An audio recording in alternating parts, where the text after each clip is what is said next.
Salam Bapak Ibu Saudara, senang sekali berjumpa kembali dalam Sharing Life GBI Parma. Saya percaya Bapak Ibu diberkati Tuhan dengan luar biasa, dan hari ini akan mendapatkan terobosan baru, sesuatu yang baru. Sebelum kita sharing, mari kita doa. Tuhan memberkati kami, berikan kami hikmat, berikan kami pengertian, berikan kami kebijaksanaan. Kami mau belajar firman-Mu ya Tuhan. Dalam nama Yesus kami berdoa. Amin.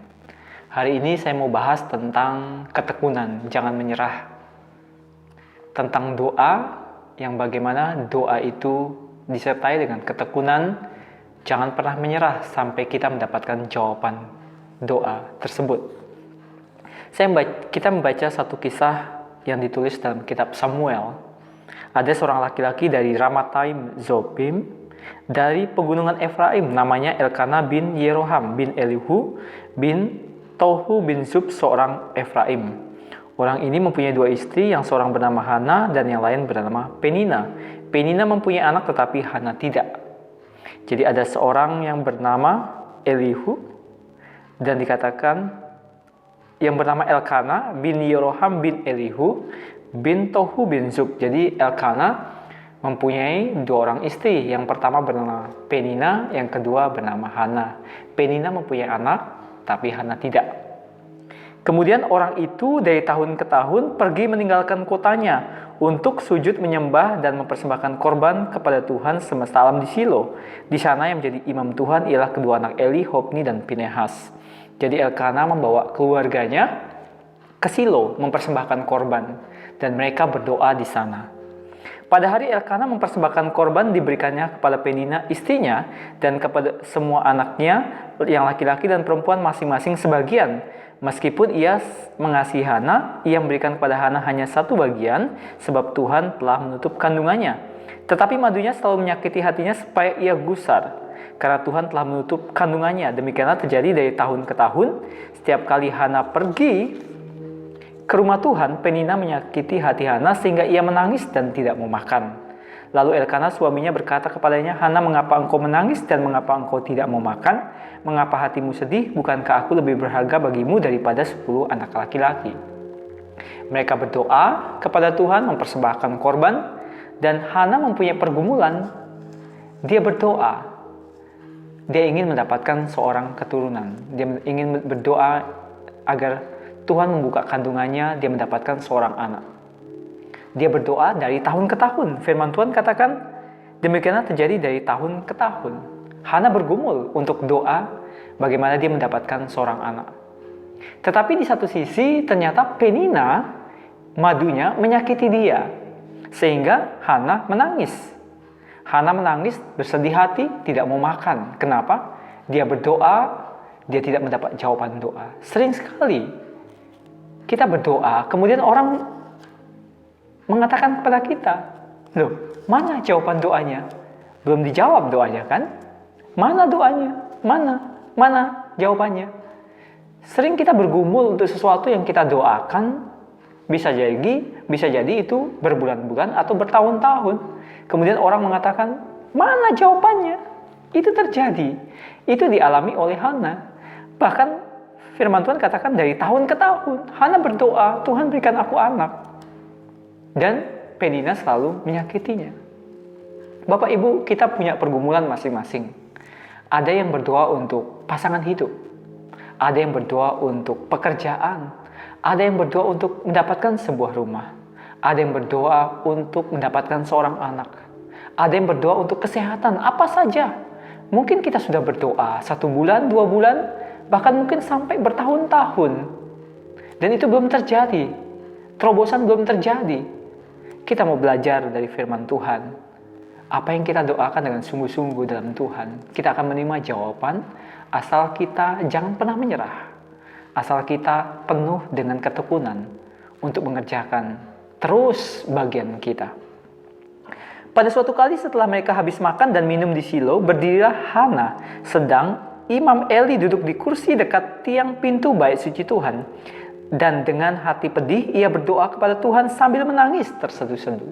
Berdoa sambil mencucurkan air mata. Begitu dia mencurahkan isi hatinya kepada Tuhan. Dan dengan hati pedih ia berdoa kepada Tuhan sambil menangis terseduh-seduh. Kemudian bernazarlah ia, katanya, Tuhan semesta alam, jika sungguh-sungguh engkau memperhatikan sengsara hambamu ini dan mengingat kepadaku dan tidak melupakan hambamu ini, tetapi memberikan kepada hambamu ini seorang anak laki-laki, maka aku akan memberikan dia kepada Tuhan untuk seumur hidupnya, dan pisau cukur tidak akan menyentuh kepalanya. Dia berdoa, dia bernazar, Tuhan, kalau engkau berikan aku seorang anak, aku akan serahkan anak ini kepada engkau, Tuhan. Dan apa yang terjadi?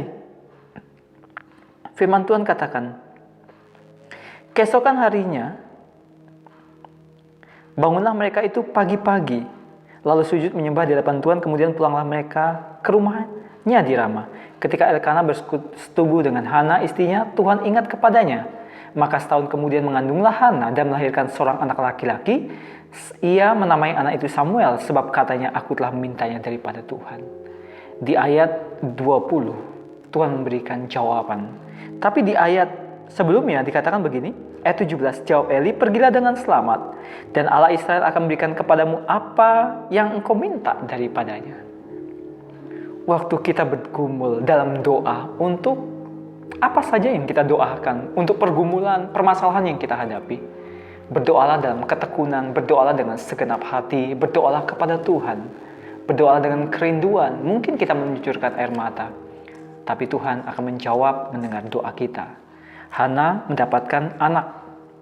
Setahun kemudian mengandunglah Hana dan melahirkan seorang anak laki-laki. Ia menamai anak itu Samuel, sebab katanya, aku telah memintanya daripada Tuhan. Bertahun-tahun dia mengalami masa yang sulit, dia berdoa, Penina menyakiti dia. Tapi apa yang terjadi? Tuhan tidak menutup mata untuk doa seorang Hana. Bapak Ibu yang bergumul untuk pekerjaan, usaha, atau pasangan hidup, atau ingin mendapatkan keturunan, berdoa kepada Tuhan dengan tidak jemu-jemu. Sebab nanti waktunya kita akan menuai jika kita tidak menjadi lemah. Ada satu keluarga, saya mendengar kesaksian.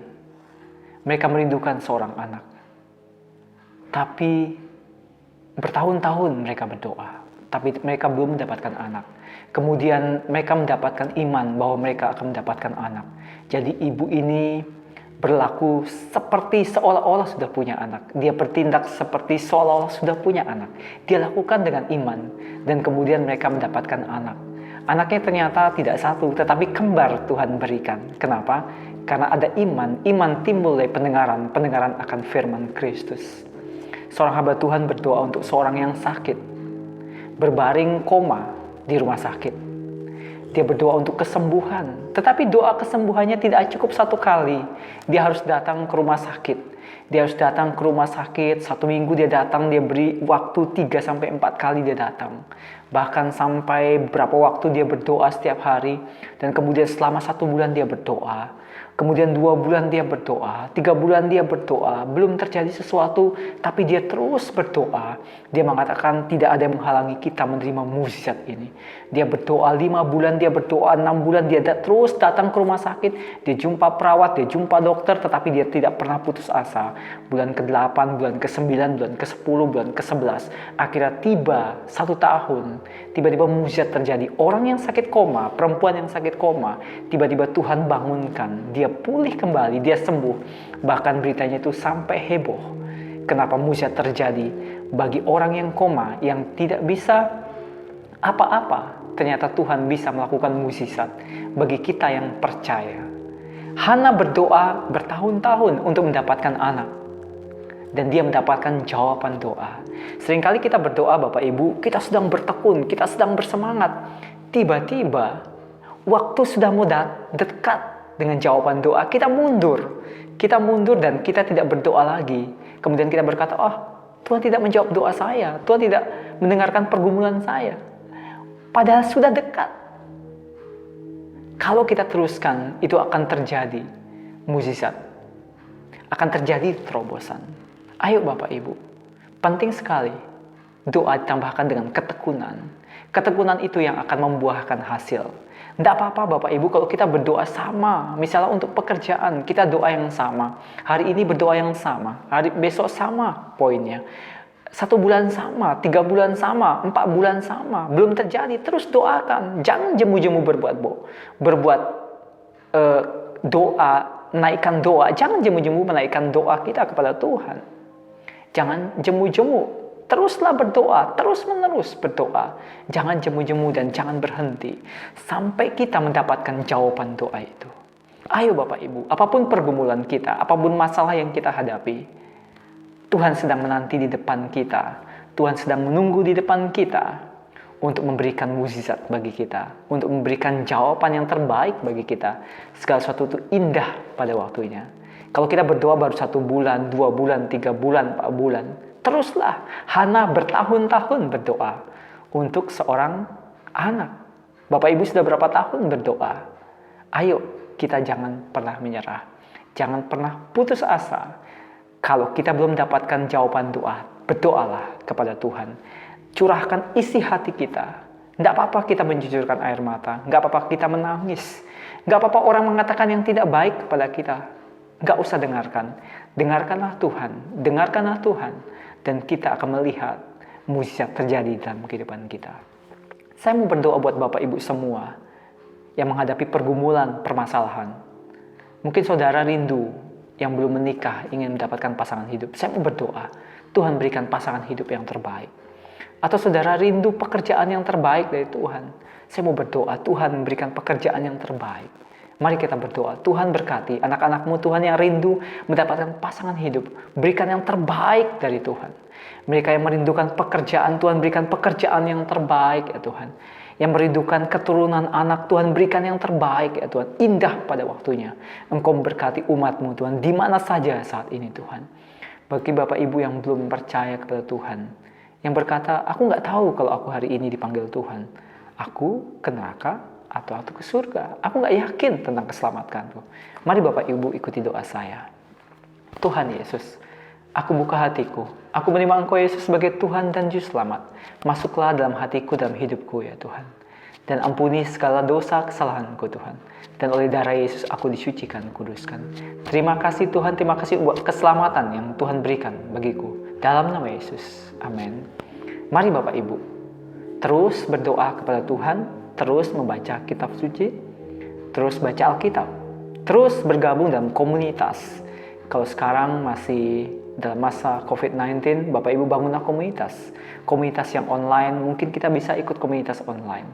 Bergabunglah dengan saudara-saudara kita untuk bertumbuh dalam pengenalan dan takut akan Tuhan.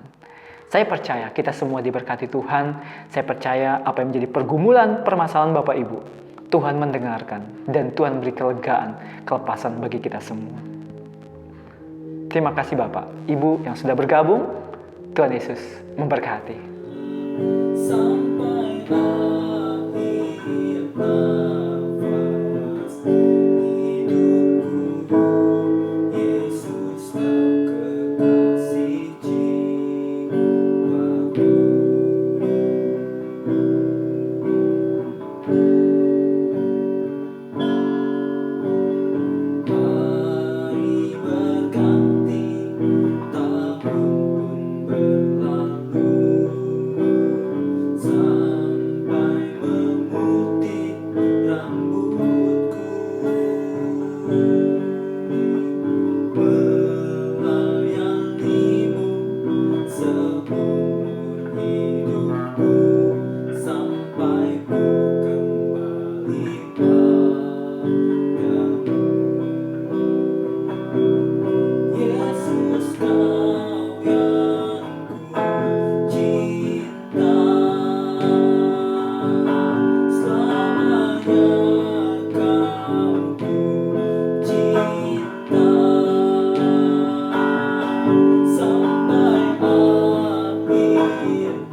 Tinggal di dalam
haus